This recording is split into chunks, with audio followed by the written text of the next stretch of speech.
In the winter of 1943, Los Alamos was a place where hope and dread lived side by side. Snow covered the mesas. Winds whistled through unfinished barracks. Scientists worked in isolation behind locked doors, each group given only fragments of the wider project.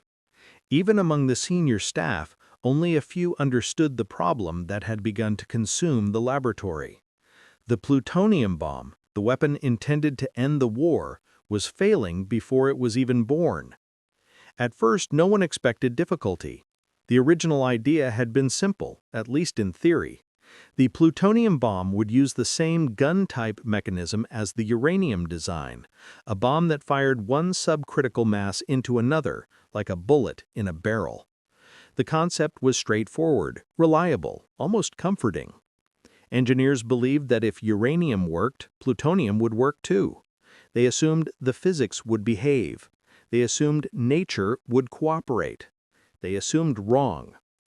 The plutonium arriving from Hanford in early 1944 revealed a truth no one had predicted. Its isotopic composition made it far more sensitive to spontaneous reactions. It could not be assembled slowly. If the two halves came together too gradually, the material would pre-ignite, causing a fizzle instead of a full nuclear explosion. The gun design that had seemed so secure for months collapsed in a moment of realization. The scientists gathered around the new measurements felt the shock like a blow. The plutonium weapon could not be built the way they had planned. Oppenheimer called an emergency meeting in the cramped library building that served as Los Alamos headquarters. The room was dimly lit, filled with chalk dust and cigarette smoke. The faces around the table were tense. The problem was presented plainly. The gun design will not work. The plutonium will pre-detonate. We need a new method. The words carried the weight of disaster. One bomb could still be built with uranium, but the plutonium bomb was supposed to be easier to produce, less dependent on rare material, and central to the whole strategy of the Manhattan Project. Without it, the project risked falling behind schedule. Without it, the war might drag on. It was in that meeting that Seth Nettermeyer mentioned an idea he had been considering quietly for months: implosion.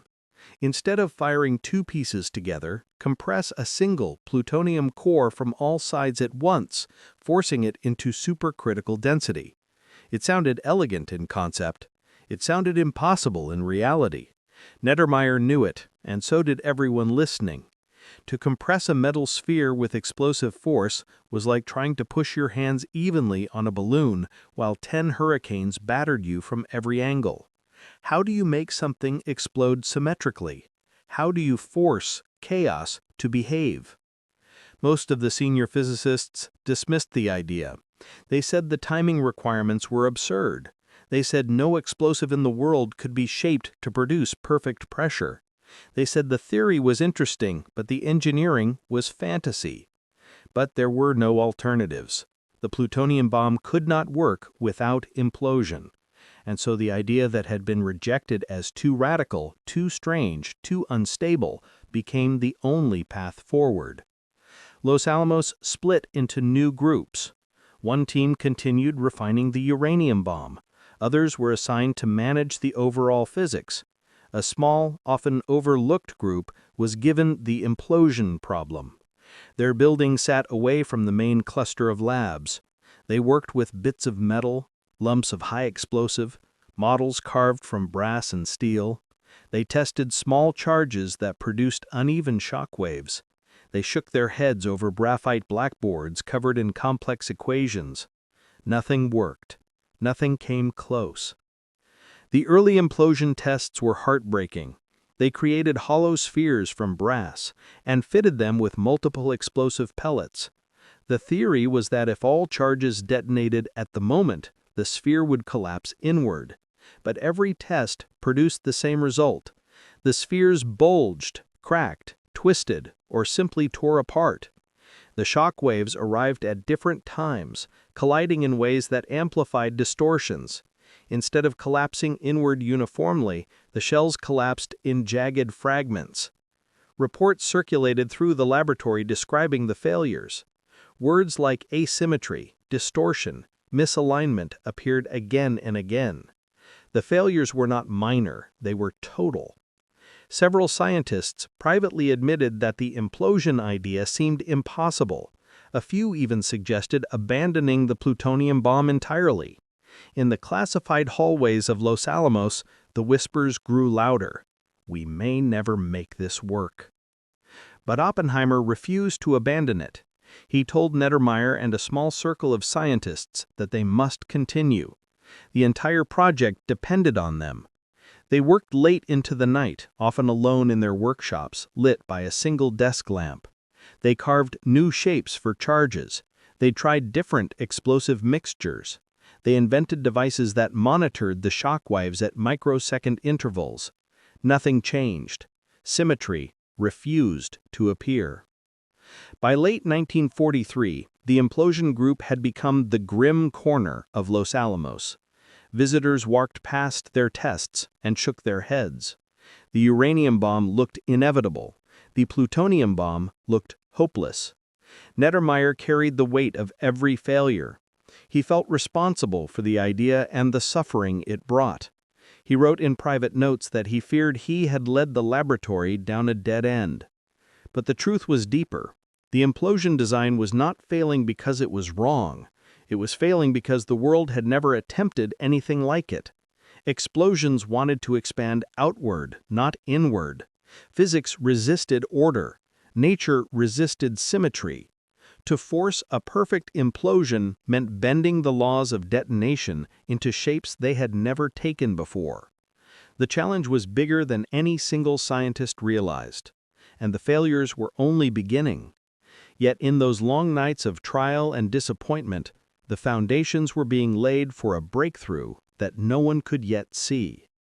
Implosion looked impossible, but it was the only path, and the men working in that isolated corner of Los Alamos were about to discover that their nightmare hid a solution that would change the world. In early 1944, the implosion group at Los Alamos entered what many scientists would later describe as the darkest and most demoralizing phase of the entire Manhattan Project. They had an idea on paper, an elegant mathematical concept in which spherical shock waves would converge perfectly onto a plutonium core. But the moment they tried to make the idea real, everything fell apart. Literally. The first prototypes were small, crude spheres, built only to test whether explosives arranged around a metal shell could compress it inward. These models were made from brass or mild steel, not plutonium. They were meant simply to answer the question, can an explosion be shaped? The scientists already suspected the answer might be no, but they had to try. They built hollow spheres with carefully machined thickness. They attached explosive charges at symmetrical points. Then they wired them together and stepped back as the test pits were sealed. The results were always the same. When the switches were thrown, the explosions detonated in a roar, and the test crew opened the pits to find twisted wreckage. Instead of collapsing inward, the spheres bulged sideways or tore apart at their seams. Sometimes only a single section collapsed. Sometimes the sphere cracked like an eggshell. Sometimes the charges fired at such uneven times that the sphere launched itself off the stand. The failures revealed the truth that many had feared, but few had said aloud. Explosives do not want to behave. They do not want to follow geometry. They follow chaos. Seth Nettermeyer, the father of the implosion idea, watched each failed test with a mixture of frustration and desperation. He believed the physics was sound, but making explosives behave like mathematical surfaces was something no one had ever accomplished. The timing had to be flawless. The pressure had to be equal at every point on the surface. The slightest difference, even a microsecond of delay, could turn a sphere into a lopsided wreck. The timing problem became the first villain of the implosion saga. The detonators used in early prototypes were noisy, unpredictable devices that could drift by tens of microseconds. To the human eye, such a delay meant nothing, but in an implosion, it spelled disaster. Shock waves raced through metal faster than sound. If one detonator fired just a hair late, the shock wave arrived at the wrong moment, and the entire collapse blew outward. One physicist described the problem perfectly. Trying to make a perfect implosion with ordinary detonators is like trying to conduct a symphony when half the orchestra refuses to play on time. The scientists built more prototypes. They increased the number of detonators. They changed the shape of the charges. They spent long nights chalking equations on blackboards. The chalk dust hung in the air like a symbol of their exhaustion. Nothing improved. Each test seemed worse than the last. The shells collapsed unevenly. Some flattened on one side and ballooned on the other. Some shattered into fragments. One test produced a sphere that folded inward like a crushed tin can. The scientists joked grimly that the only thing they had successfully invented was a machine for destroying spheres. John von Neumann arrived at Los Alamos to advise the team and offered a blunt assessment. He said the current models looked as if 32 hammers struck a ball at different times and expected it to collapse neatly. His critique was painfully accurate. The explosive charges acted like independent disasters, not coordinated forces. Each one created a shock wave that slammed into the sphere at its own speed. Sometimes they collided, sometimes they canceled each other out, sometimes they reinforced distortions, but they never converged perfectly. The scientists were stunned, not by failure, but by the consistency of failure. The pattern was so relentless that a quiet fear began to spread through Los Alamos. Some believed the implosion design was fundamentally impossible. Others worried that even if it was possible, they would not achieve it in time. The war in Europe was ending. The invasion of Japan loomed. Time was running out, and they were still stuck at the level of broken brass toys. Morale plummeted. The implosion team became a target of skepticism across the laboratory. Engineers working on the uranium bomb saw their work moving smoothly and assumed the plutonium group simply lacked engineering discipline. Chemists accused the physicists of misunderstanding shock waves. Physicists accused the engineers of using the wrong materials. No one agreed on how to fix the problem, but everyone agreed the problem was enormous. One scientist compared the situation to trying to design a camera while blindfolded, building it, and then discovering it does not even resemble a camera when the blindfold comes off. The implosion sphere tests did not even hint at the clean compression required. They revealed a chaotic collapse that only confirmed how far they had to go. There were moments when the frustration boiled over. Nettermeyer suffered the most. Colleagues began pressuring Oppenheimer to remove him from leadership. They argued that he did not have the temperament or mathematical strength to manage such a complex problem.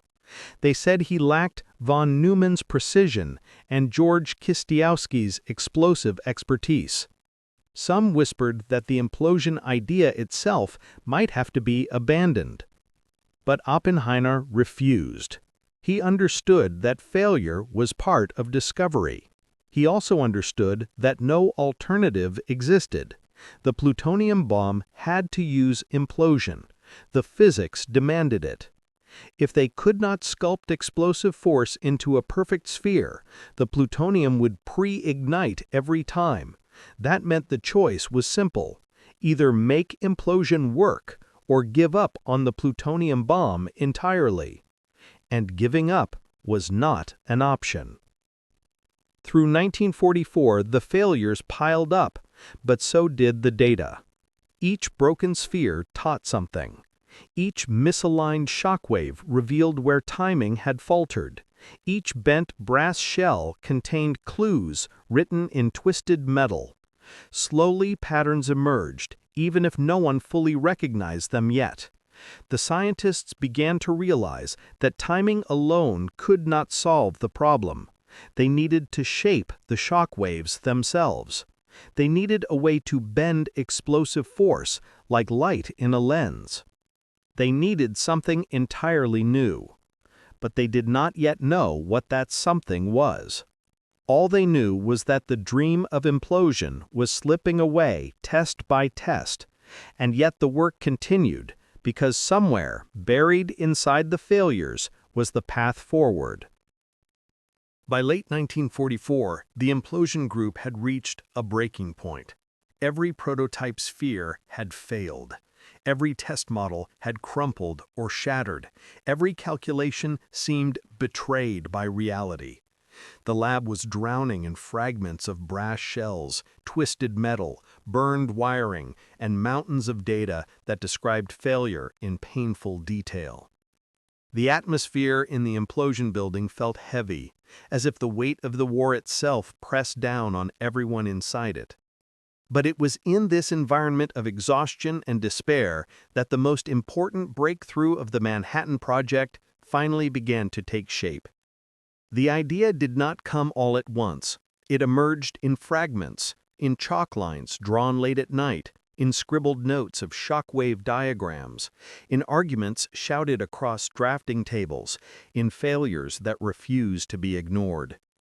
The key insight was simple yet radical. The problem was not only timing, it was geometry. The shockwaves produced by ordinary explosive charges did not form a perfect spherical front. They curved unpredictably, they bent unevenly, they collided in ways no engineer could control. If implosion was ever going to work, the team needed a way to shape the shockwave itself. The concept was so bold that some scientists joked it sounded like trying to sculpt lightning with a pocket knife. But one man believed it could be done. George Kistiakowsky, a Ukrainian-born chemist with a talent for explosives, began to explore the idea that explosive force could be guided, bent, and directed the same way a glass lens bends light. If he could build an arrangement of explosives that created a perfect converging shockwave, then the plutonium core could be compressed evenly from all sides. The idea was simple in theory and impossible in practice. But Kistiakowsky believed in it with a stubborn intensity that surprised even Oppenheimer. He called the concept explosive lenses. The idea rested on a principle few in the lab had ever considered. Different explosives detonate at different speeds. Some burn fast, creating a sharp shock front. Others burn slower, producing a gentler wave. If these two materials were arranged in precise shapes, then the slower inner explosive could bend the faster outer shock wave inwards, exactly where it needed to go. It was the explosive equivalent of how a magnifying glass bends light. To achieve this bending effect, the team needed layers of high-speed explosive and low-speed explosive cut into shapes so exact that even a fraction of a millimeter error could ruin the entire design. Kistiakowsky sketched the shapes on rough paper at first, then moved to wooden patterns, then clay mock-ups. The geometry grew more complex with each iteration. What began as simple curved blocks soon evolved into intricate, multi-layered components shaped like wedges of a perfect sphere. The scientists would eventually create 32 individual explosive lenses arranged around the hollow metal shell. Each lens would contain two explosives bonded together in a curved pattern. When detonated at the instant, the faster explosive would attempt to expand outward, while the slower explosive would hold it back, bending the shockwave inwards exactly where it needed to go. It was the explosive equivalent of how a magnifying glass bends light. To achieve this bending effect, the team needed layers of high-speed explosive and low-speed explosive cut into shapes so exact that even a fraction of a millimeter error could ruin the entire design. Kistiakowsky sketched the shapes on rough paper at first, then moved to wooden patterns, then clay mock-ups. The geometry grew more complex with each iteration. What began as simple curved blocks soon evolved into intricate, multi-layered components shaped like wedges of a perfect sphere. The scientists would eventually create 32 individual explosive lenses arranged around the hollow metal shell. Each lens would contain two explosives bonded together in a curved pattern. When detonated at the instant, the faster explosive would attempt to expand outward, while the slower explosive would hold it back, bending the shockwave inwards exactly where it needed to go. By late 1944, the implosion group had reached a breaking point. Every prototype sphere had failed. Every test model had crumpled or shattered. Every calculation seemed betrayed by reality.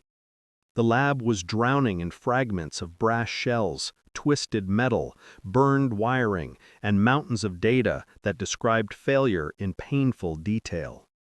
The atmosphere in the implosion building felt heavy, as if the weight of the war itself pressed down on everyone inside it.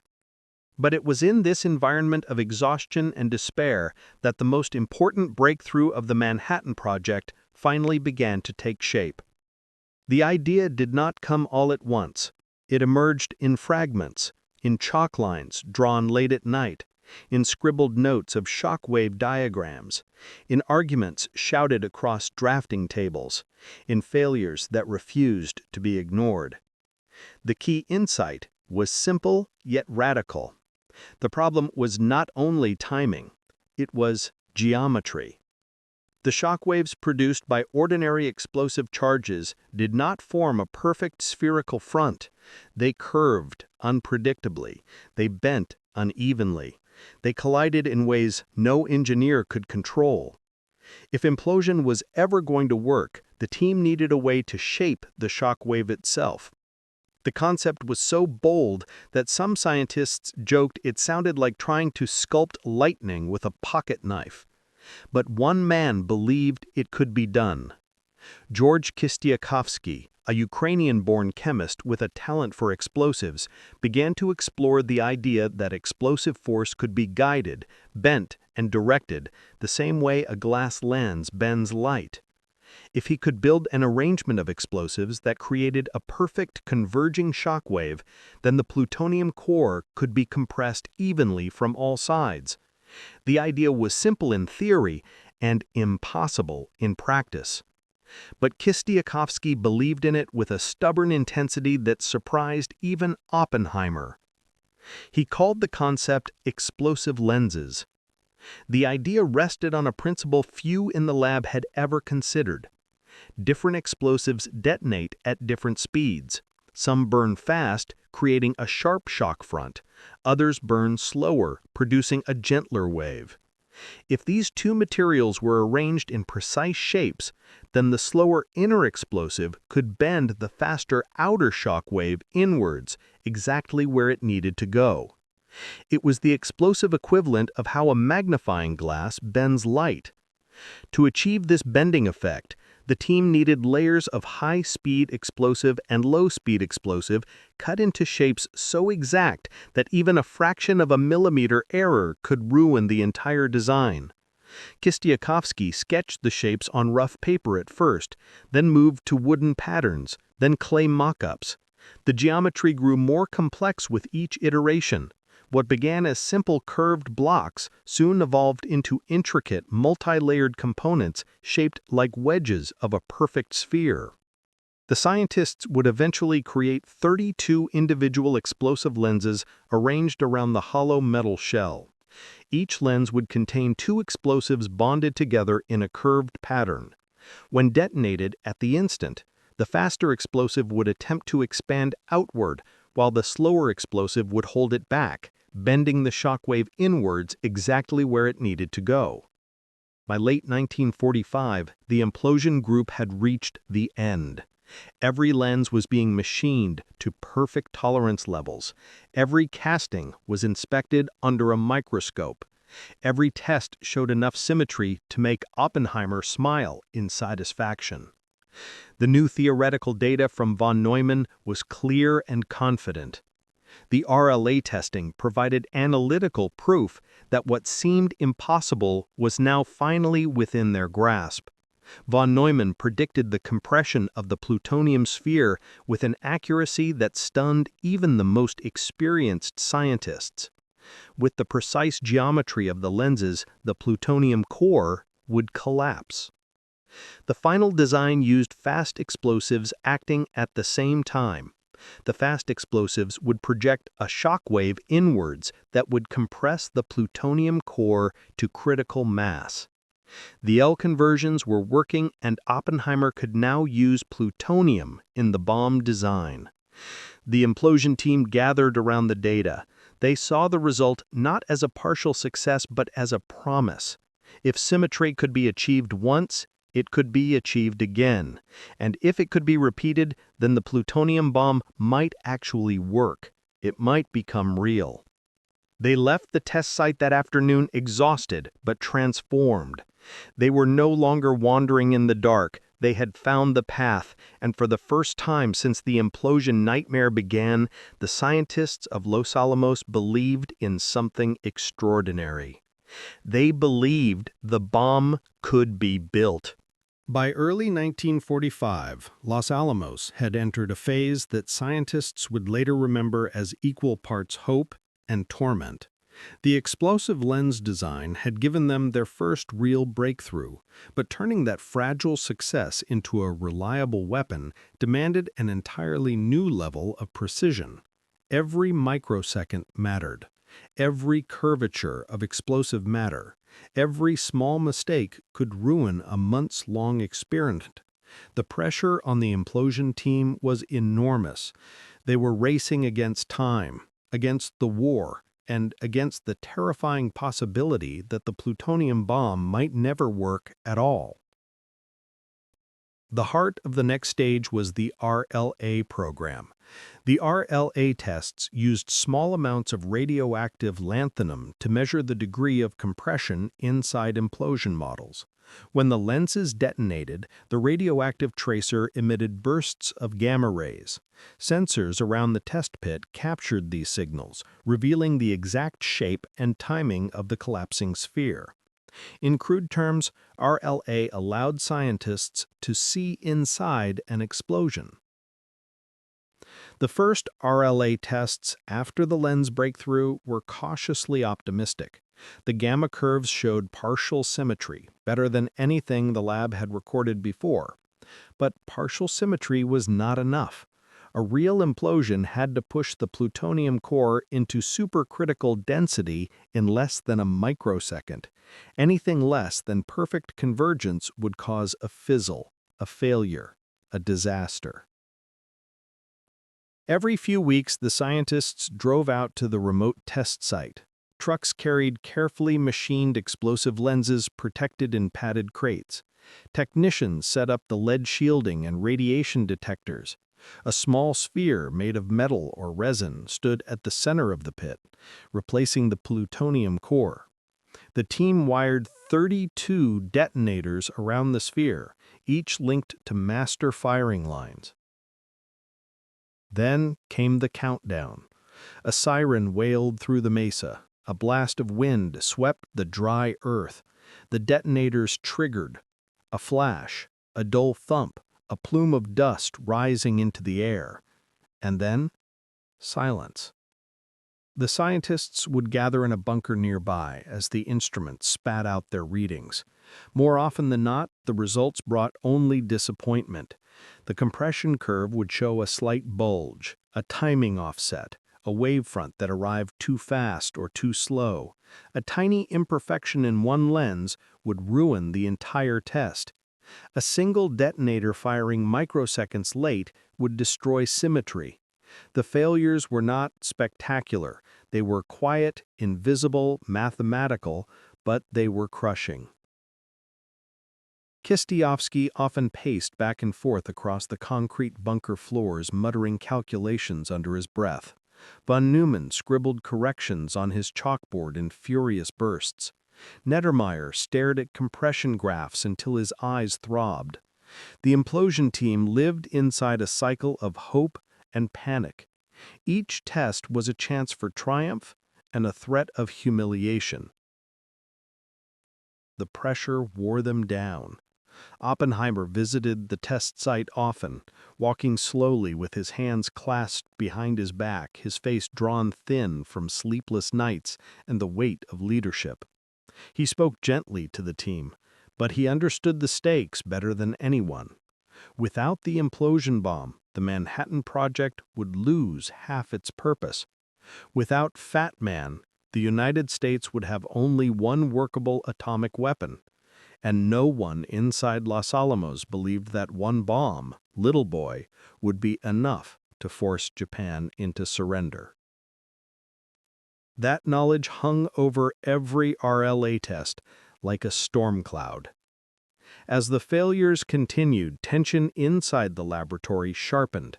Some scientists began blaming the geometry, others blamed the casting methods, others blamed the detonators. The implosion lens team was exhausted. They slept little, ate irregularly, and lived in a blur of calculations, drafts, and detonations. The stakes of every mistake grew heavier. At one point, RLA test failed so badly that the tracer readings showed almost no compression at all, a complete collapse of the shockwave geometry. When the data was brought to Oppenheimer, he closed his eyes for several seconds, then simply said, "We test again." That became the mantra of the implosion team. Test again, build again, fix again. There was no other path. There was no escape. Slowly, almost painfully, progress emerged. A lens casting method improved, a detonator design stabilized, a predicted distortion disappeared in the next test. The graphs began to show cleaner curves. Not perfect, but close. Kistiovsky pushed his men harder, insisting that every minor flaw be treated like a catastrophe, because in an implosion, it was. The detonator problem remained the greatest obstacle. Early blasting caps were too inconsistent.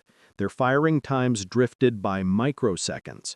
The scientists needed detonators that could fire with perfect simultaneity.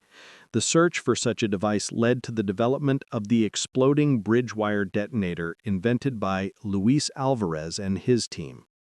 When it worked, it was revolutionary. It fired using an electrical shock instead of chemical burning, producing an incredibly precise detonation pulse.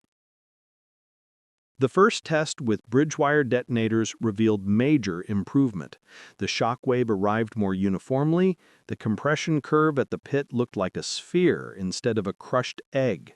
It was not yet good enough, but it was closer than anything the team had ever seen. The scientists dared to hope. Then, one morning in early 1945, RLA test produced a compression profile so nearly perfect that the bunker erupted in applause. The curve was smooth, the symmetry was above 90%.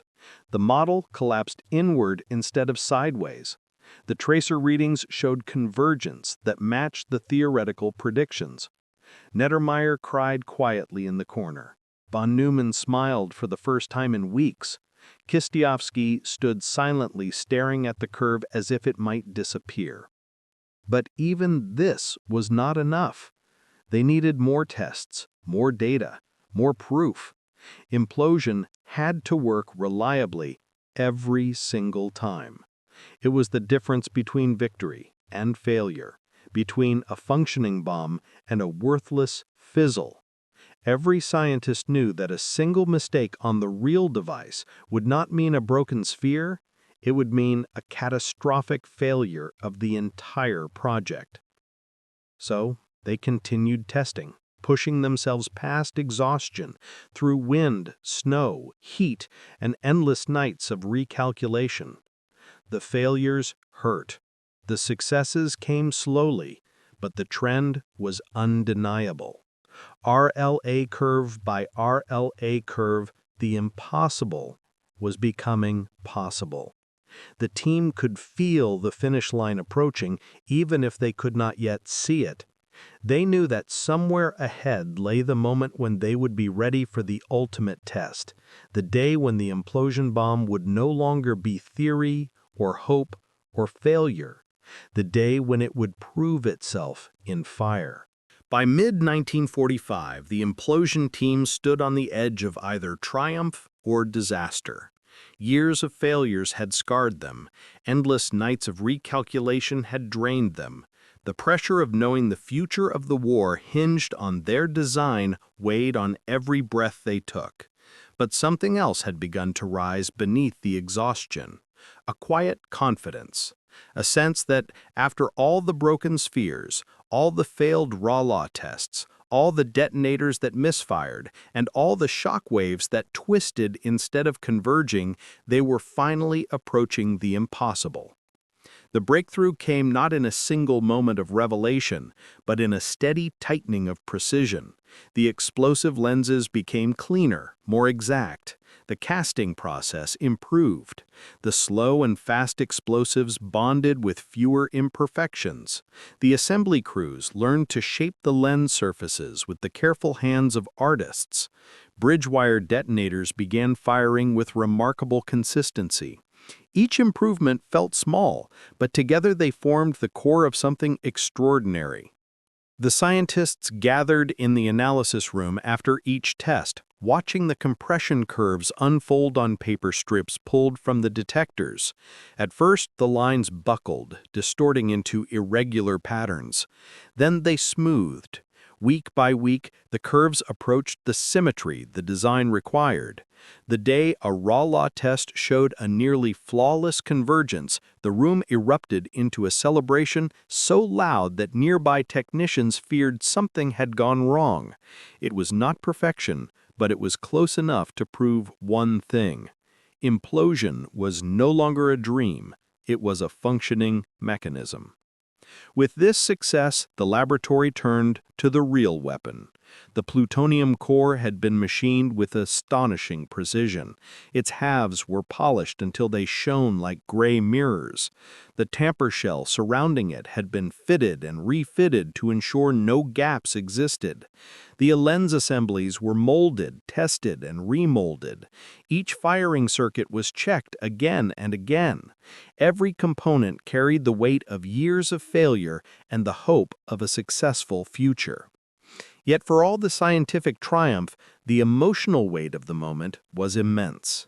The men who had struggled through so many failures now faced the ultimate test. They knew that if implosion worked, it would unleash a force unlike anything the world had ever seen. If it failed, the consequences would be seen not as a scientific setback, but as a collapse of the entire Manhattan Project, and the war would continue with unimaginable cost. Oppenheimer gathered the lead scientists shortly before the full-scale test. His voice was calm, but every word carried gravity. He reminded them how far they had come, how impossible the task had once seemed.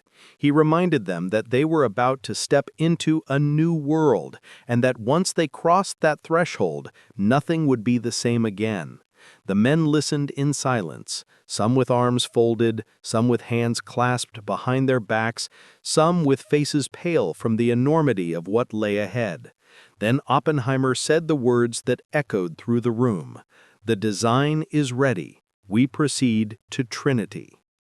Preparations for the Trinity test began at the Jornada del Muerto desert. The implosion device, now named Gadget, was assembled in a makeshift tower under strict security. Scientists and soldiers walked across the sand, adjusting cables, checking circuits, tightening bolts. The lens layers were installed. The electrical systems were armed. The plutonium core was placed inside its shell in a quiet ritual performed with steady hands and solemn faces. On the night before the test, the desert air was cool and still. Lightning flashed on the horizon, though no storm came near the site. The scientists slept little. Some wrote letters to their families. Others walked alone in the darkness, lost in thought. A few gathered in small groups, speaking softly about what they hoped and feared. No one truly understood what would happen when the switch was thrown. They had predictions, formulas, spreadsheets, but the truth lay beyond numbers. This was the first implosion weapon ever built by mankind. No one had ever seen such a device in action. At 5:30 in the morning, the countdown began. Men took their positions in bunkers miles away. Others waited in observation shelters. The final safety checks were completed. The circuit became live. The firing command was issued. A pulse raced through the cables into the detonators. 32 bridge wire charges fired in the same instant, sending shockwaves into the lattice of explosive lenses. The lenses bent the shockwaves inward, curving them into a collapsing sphere of pressure. The plutonium core reached critical density, and then the world changed. A searing light brighter than dawn rose above the desert. The observers shielded their eyes as a fireball expanded in a fraction of a second, climbing upward in a column of blinding radiance. A shockwave rippled across the desert floor. The sky glowed in colors no sunrise had ever produced. The heat was felt miles away. The men watching stood transfixed. Some gasped. Others murmured words they did not remember later. Oppenheimer whispered a line from an ancient text that would become forever linked to the moment. But the scientists who had fought for implosion felt something different, something quieter and more personal. They had done it. After years of failure and doubt, the implosion design worked. The explosive lenses had shaped the shockwave perfectly.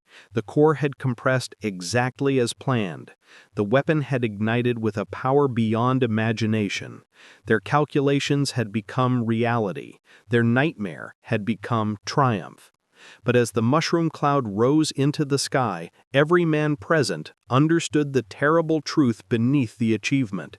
They had opened the door to a new age, an age that could not be closed again. The war would end, but the world would never return to what it had been. The scientists had proven that implosion was possible, and the consequences of that discovery would echo for generations. The early prototypes had failed again and again. Many believed the plutonium bomb would never work, but the failures had led them here to the blinding moment in the desert when science reshaped history. Trinity had proved that the impossible was real, and Fat Man would soon prove it to the world.